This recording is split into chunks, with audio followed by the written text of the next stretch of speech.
Hello, how is everybody doing today?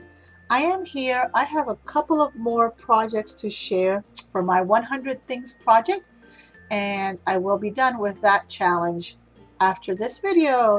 And I'm so excited. Yay!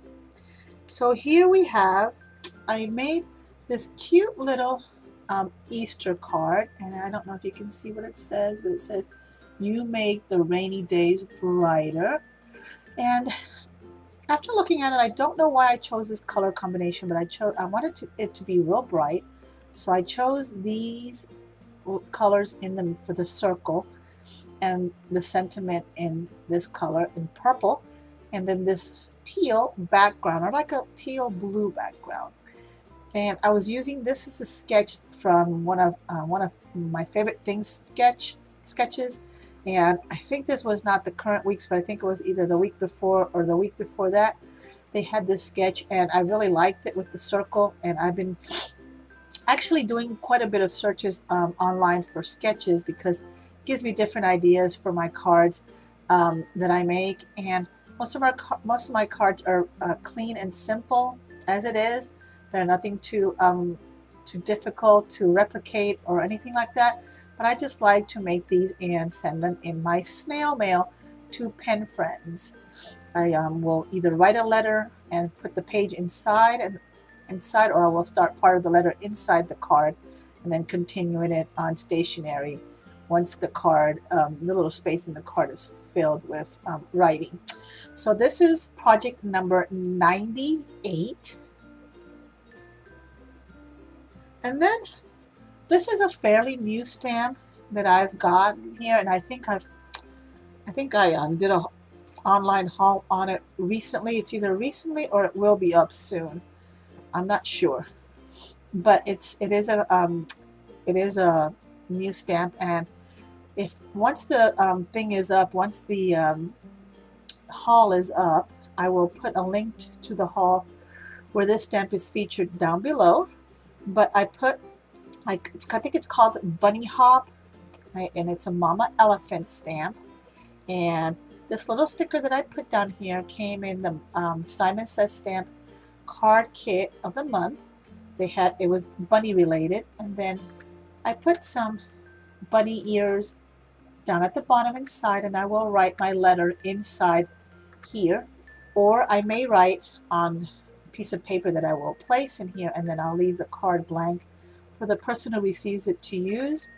And then I will stamp it back here and write in my name, so that way the person knows that I put this card together for them. And again, I love, there's that bright pink plaid color, again pink and different pastel colors. And I wanted to color all the bunnies in different colors, because I am not very good at coloring and shading with the whites and the grays and all that. So I made them all different pastel colors, and I thought it was really cute. I love it. I'm very happy and pleased with the way this card came out. And this is card number 99. And the very last card for the challenge is card number 100. Yay! Is this one very nice, clean and simple card using that same MFT sketch with the circle cut out. And I stamped, colored, and cut with pencils, colored pencils, the little boots with the little spring flowers coming out from the top. Now, excuse me. Now, I really had a lot of fun coloring this in. I am so ready for spring to come, and it's right around the corner. So hopefully soon it will be nice and warm. Minus, I don't really care too much for the bugs, but nevertheless. And the saying says, "Your kindness is inspiring." So it's a card to thank a pen friend or a friend for their kindness. And I will either put a sentiment in it or write part of my letter on the inside of the card and then continue on stationery. And the base from this card is from Hobby Lobby. I couldn't think of the name, wouldn't come out. It's from Hobby Lobby, or it might be from Michael's, but I think it's from Hobby Lobby.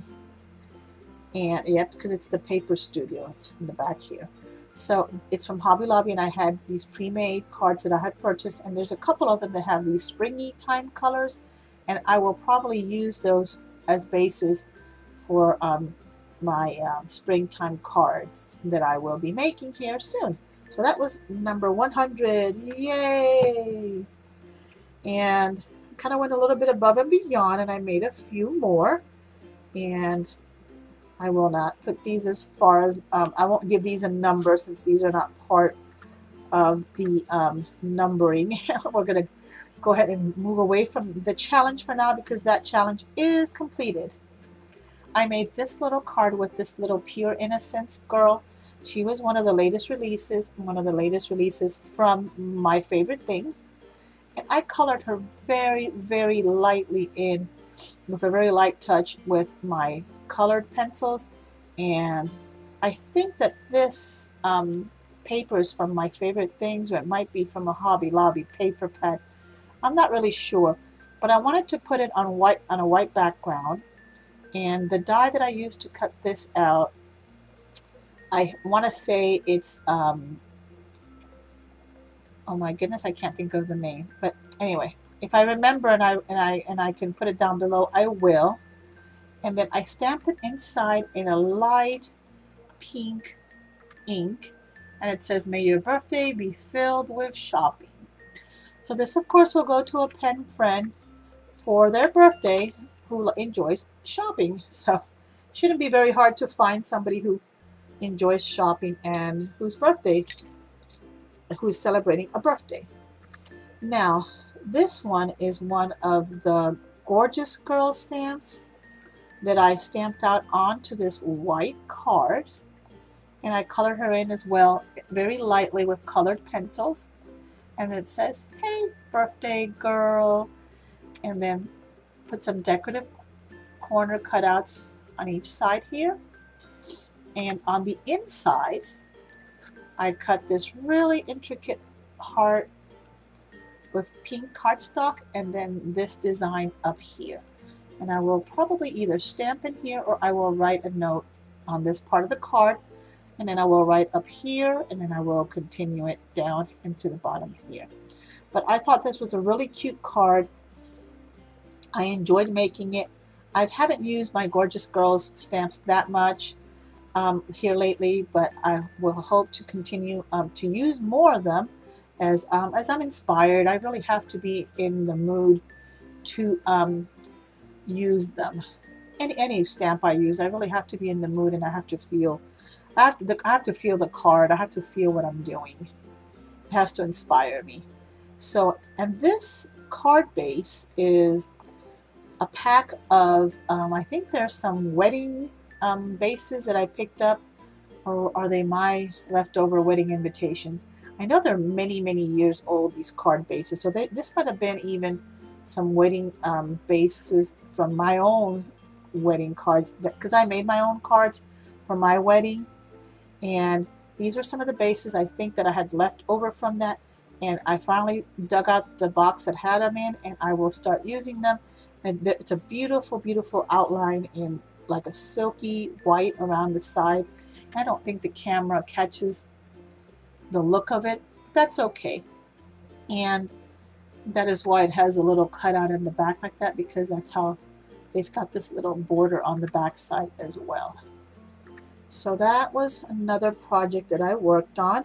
And then my last project that I want to share today is, this is a new stamp that I've received here too recently, and I just had to take it out the moment I got it, because it's just so stinking cute. This is a Dare to be Artsy card, made with a Dare to be Artsy stamp.